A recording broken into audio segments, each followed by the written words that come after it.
The Immortal game, played during an 1851 chess tournament in London, was actually a game played on the side and not part of the actual tournament. Nevertheless, it was recorded and has become one of the most well-known games of the era, displaying multiple sacrifices and an unforgettable checkmating pattern. It is one of the most famous attacking games of all time. White was played by Adolf Andersen and black by Lionel Kieseritzky. The game started with e4, e5. Andersen was known for his gambits and offbeat aggressive style, so he then played f4. The king's gambit. Kieseritzky accepted the gambit pawn and Andersen played bishop to c4. Black continued queen to h4, check. Andersen played king to f1 and black played a gambit of his own. b5. Attacking the bishop and trying to pull the bishop off of the good diagonal. Despite the fact that he is giving back the additional point, he had this as a good positional maneuver. Now white did not have to take it, but he accepted. Bishop times b5. Black played knight to f6, attacking the e-pawn. White plays knight to f3, attacking black's queen. The queen withdraws to h6 and Andersen finally defends his e-pawn and frees his dark squared bishop to attack the f-pawn as well as creating an x-ray on the queen. Kieseritzky played knight to h5, which Andersen followed with knight to h4, planning on harassing black's queen even further. Black moves the queen to g5. Andersen played knight to f5. Black then began harassing white's bishop with pawn to c6. Andersen momentarily ignored this, however, and played pawn to g4. Black played knight back to f6, attacking the pawn that had just threatened him. White played rook to g1 in defense of the pawn. Interestingly, despite the fact that white's king is quite exposed, black has almost no threats at the moment. White did, however, leave his bishop on prize, so black captures the bishop. White, however, has his eyes focused on trapping black's queen and plays h4. Having limited options, black moves the queen to g6.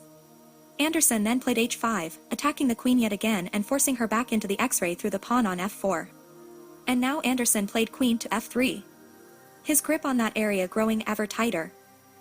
Black, trying to give his queen some air, opens a loft for her by returning his knight to its original square on g8.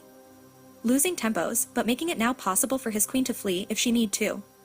And she needs to after white's bishop times f4. Black played queen to f6, attacking the b-pawn as well. Andersen quashes that attack as well as develops his other knight with knight to c3.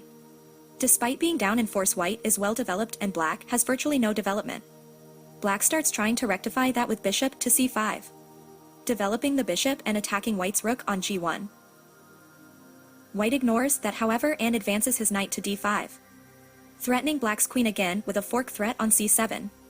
Not being able to stop that fork and knowing he can still capture the rook on g1, black defends his queen with queen to b2. Andersen, however, has bigger game in mind and plays bishop to d6. Ignoring the fact that both of his rooks are in jeopardy, the one on a one totally hanging. Andersen's focus is on a sever-mating threat against black's monarch. Kieseritzky, however, appears to have believed he could avoid white's potential threats and captured the rook on g1 with his bishop.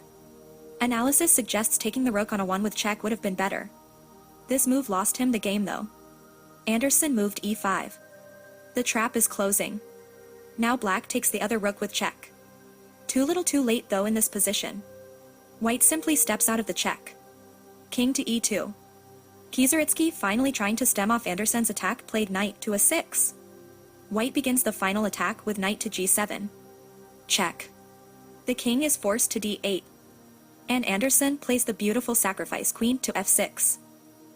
There is no way now to avoid checkmate. Kieseritzky played knight takes queen and white moves bishop to e7, delivering the final fatal blow. Checkmate. After so many sacrifices, Andersen was 19 points down and still won. And amazing display of chess genius. Thanks for watching, and please subscribe to stay informed of all of our new chess content.